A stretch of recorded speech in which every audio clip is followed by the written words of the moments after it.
시편 37편 5절에서 6절 다 같이 읽겠습니다. 내 길을 여호와께 맡기라. 그를 의지하면 그가 이루시고 내 의를 빛같이 나타내시며 내 공의를 정오의 빛같이 하시리로다. 아멘. 오늘 우리가 기도할 것은 나의 미래를 주님께 맡깁니다. 미래를 주께 맡기는 기도 어떻게 하면 되는가? 사실 사람들은 미래에 대한 걱정이 많습니다. 불확실한 미래 때문에 걔는 기우나 또 두려움에 빠지기도 합니다. 믿음으로 살아야 한다고 말하면서도 하나님께 자신의 미래를 맡기는 것을 주저합니다. 왜냐하면 하나님이 내가 원하는 대로 주시지 않으면 어떡할까?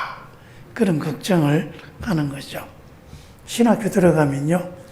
신학교 이제 우리 신대원이 3년 과정인데 1학년 때는 가장 즐겨 부르는 찬송이 어디든지 가오리다 이 찬송이 있지 않습니까? 푸른 바다 이거는 마찬가지로 이제 1학년 때 막 은혜 충만해가지고 막 부릅니다. 2학년 때는 나의 갈 길 다가도록 그래서 주님께 맡깁니다 라고 해놔놓고 근데 그래도 그 길은 만사 형통하는 길 아닙니까? 3학년 때는 모두 고민이 많습니다. 주저합니다.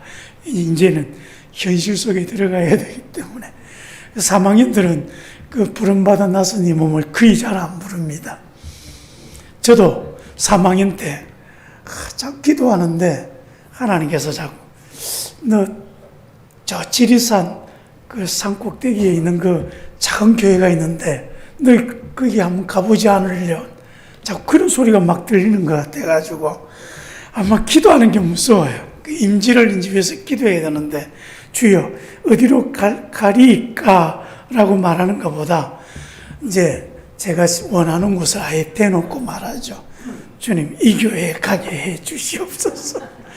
보통 그 교회는 대체로 큰 교회 좋은 교회 그래서 제가 그 임지를 위해서 기도할 때마다 고민하니까 하나님께서 저보고 하시는 말씀이 야, 너 참 되도 안 하는 생각한다. 저기 지리산에 있는 그 교회는 아무나 가는 건 줄 아냐? 아프리카 선교사는 아무나 가는 줄 아느냐? 거기에 다 목회할 수 있는 능력이 있는 사람들이 가는 거야. 준비되어 있는 사람들. 그런 사람들을 내가 보내지.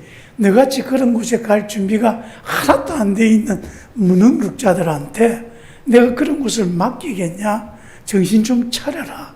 그렇게 말씀하시더라고요. 그때 제가 정신이 번쩍 들었습니다. 그렇구나. 목회라고 하는 것. 이게 내가 원해서 이렇게 자원에서 오기는 했지만은 내 능력으로 되는 게 아니구나. 그리고 나는 참 부족하고 능력이 없는데 근데 뭐 잘났다고 자꾸 하나님 여기는 가게 해주시고 저기는 아니게 해주시고 요것저것 골라가고 막 머리 쓰고 고민하고 여러분 누가 제일 잘 알겠습니까? 하나님이 저를 제일 잘 알죠.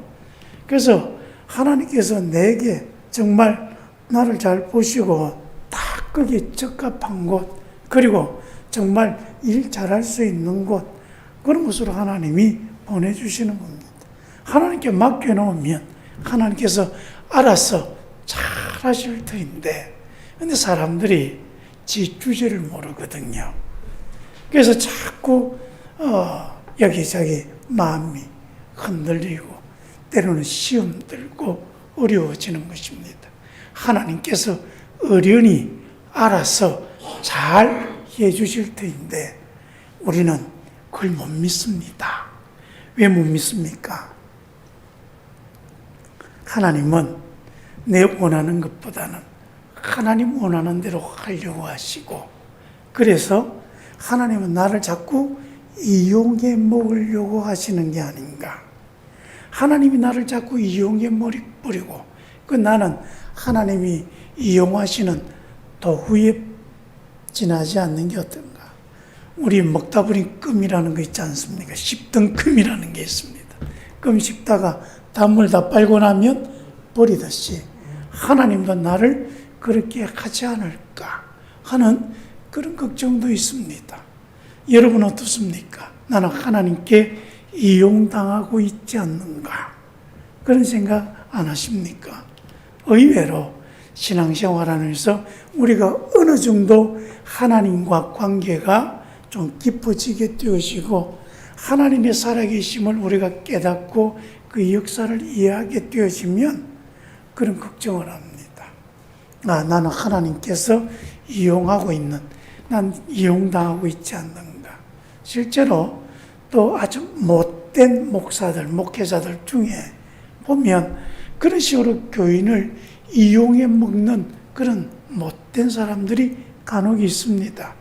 그래서 교인들을 자신의 출세나 아니 자신의 어떤 부귀영화를 위한 수단으로 삼아서 이용해 먹고 그렇게 해서 그걸 마치 좋은 신앙인 것처럼 포장하고 그게 믿음이라고 잘못 가르치는 그런 사람들도 없지 않아 있기 때문에 하나님도 나를 그렇게 이용해 먹지 않는가? 나는 하나님께 이용당하고 있지 않는가? 하는 그런 걱정, 그런 생각 때문에 우리가 힘들어 하는 거죠. 그래서 하나님께 모든 것을 맡기기보다는 자꾸 하나님과 밀당하려고 합니다. 그래서 하나님과 협상을 자꾸 벌이려고 합니다. 하나님, 내가 당신이 원하는 것 요만큼 해줄 테니 하나님은 내게 거기에 상응하는 이만큼을 주십시오. 그렇게 하나님과 자꾸 협상하고 밀당하는 거죠. 내가 오늘 10,000원을 헌금했으니 하나님 성경 말씀해 보니 10배, 20배, 100배 이렇게 하셨으니까 제가 100배까지는 원하지 않습니다. 10배만이라도 주시옵소서. 뭐 그런 식으로 하나님과 자꾸 협상하는 그런 신앙을 가지는 거죠. 근데 원하는 것이 있을 때 협상이 잘 되지 않으면 어떻게 합니까? 그 다음 뇌물을 씁니다. 그래서 이제 헌금이 뇌물이 되고 내가 하나님께 헌신하는 봉사가 뇌물이 되기도 합니다. 하나님 내가 그래 이만큼 해드렸으니까 하나님도 나를 위해서 이만큼 해주셔야 되지 않습니까? 뭐 그런 식으로 자꾸 신앙을 가져다 보니까 하나님과 정말 믿음으로 깊은 사이가 되지 아니하고 자꾸 밀당하는 사이, 서로 이용해 먹으려고 하는 그런 사이가 되고요. 신앙이 거기에서 방황하는 경우가 참 많습니다. 이것을 잘 이겨야 합니다. 그럼 어떻게 하면 되느냐?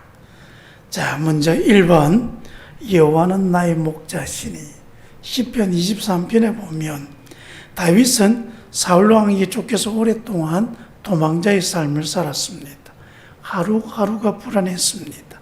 그 누구도 믿을 수 없었습니다. 그런 상황에서 다윗은 자신은 선한 목자의 손에 이끌려 부족함이 없는 삶을 살고 있다고 고백합니다. 하나님께서 자신의 선한 목자가 되셔서 쉴만한 물가로 인도하시고 사망의 엄침한 골짜기로 다닐지라도 나를 보살펴 주시며 원수의 목전에서 상을 차려주시고 기름을 부어서 내 잔이 넘치게 해주십니다. 그렇게 고백합니다. 이 시편 23편은 모든 문제가 해결되고 난 뒤에 과거를 돌아보며 하나님 감사합니다 고백하는 시가 아닙니다. 도망자가 뛰어서 쫓겨다니며 그 광야의 굴 속에서 그래서 두려움에 떨며 살아가는 그때 하늘의 별을 다 보니까 그 하나님이 나를 보살피고 있는 은혜가 그 속에 막 밀려오는 겁니다. 그때 부른 찬양이 시편 23편입니다. 여호와는 나의 목자십니다. 내가 지금 이렇게 쫓겨다니고 도망자의 삶을 살지라도 하나님이 나를 인도해 주십니다. 그 고백을 하고 있는 것입니다. 그래서 지금 내 처지와 형편은 이럴지라도 하나님은 나를 좋은 길로 이끌어 주시는 선한 목자인 것을 믿습니다. 하나님 나를 왜 이 모양으로 만드셨습니까?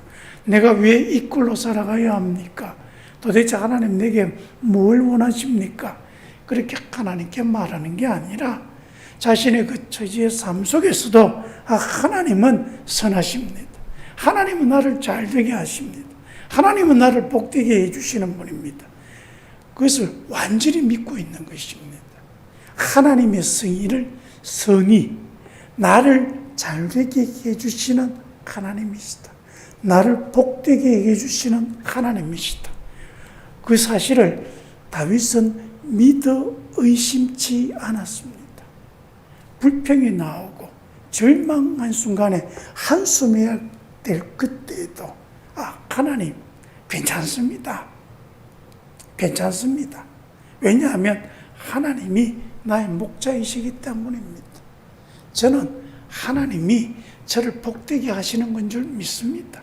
지금 이렇게 힘들고 어려워도 이게 하나님의 뜻이라면 감사할 뿐입니다.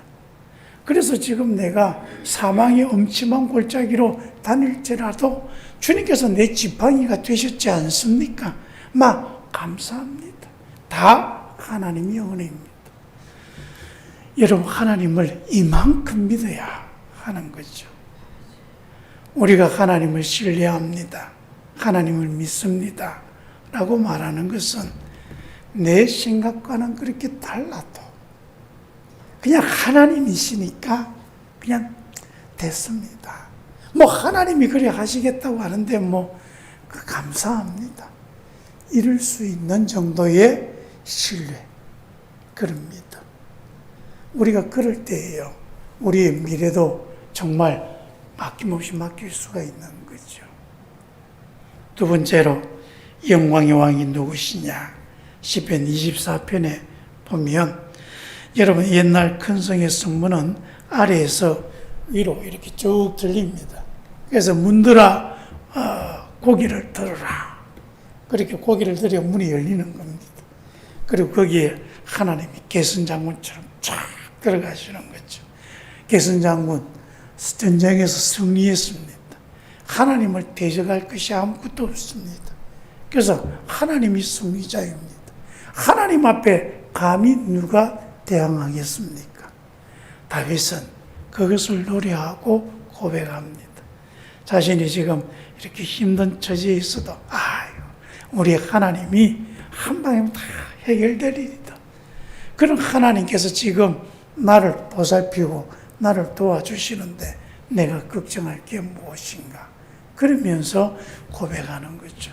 자신의 처지, 자신을 보는 게 아니라 이 순간에도 누구를 봅니까? 하나님을 보고 있습니다. 이게 우리 그리스도인들이 살아가는 삶의 방식입니까? 그러니까 이런 선언을 합니다. 시편 27편 1절에 보면 하나님이 내 앞길을 인도하는 목자가 되시니 나는 두려워할 것이 없습니다. 그래서 노래합니다. 여호와는 나의 빛이요 나의 구원이시네. 내가 누구를 두려워하리요? 여호와는 내 생명의 능력이시니 내가 누구를 무서워하리요? 내 앞길을 막는 악인들, 대적들, 마귀가 군대처럼 몰려와서 나를 대적하고 그렇게 해도 나는 두렵지 않습니다. 내가 왜 두려워해야 합니까? 하나님이 나를 지켜주시는데, 하나님이 나의 하나님인데. 그래서 하나님은 환난 날에 하나님의 집에 나를 숨겨주시고 지켜주시고 대적이 아무리 난리를 쳐도 우리는 그 속에서 하나님을 찬송할 수가 있는 것입니다. 우리 이 하나님을 봐야 합니다. 그래서 우리 이렇게 담대하게 외칠 수 있어야 합니다. 한번 따라합시다. 내가 누구를 무서워하리요? 내가 무엇을 두려워하리요? 우리 이렇게 외치며 우리의 미래를 맞이할 수 있는 거죠. 그래서 마지막으로 내 길을 여호와께 맡기라. 오늘 읽은 시편 37편 5절에 여러분 악을 행하는 자들이 왜 더 잘 되느냐고 불평하거나 불의를 행하는 자기를 시기할 필요가 없습니다. 그들은 다 하나님이 심판할 것입니다.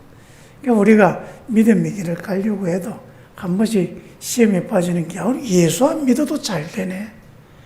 불의를 행해도 잘 되네.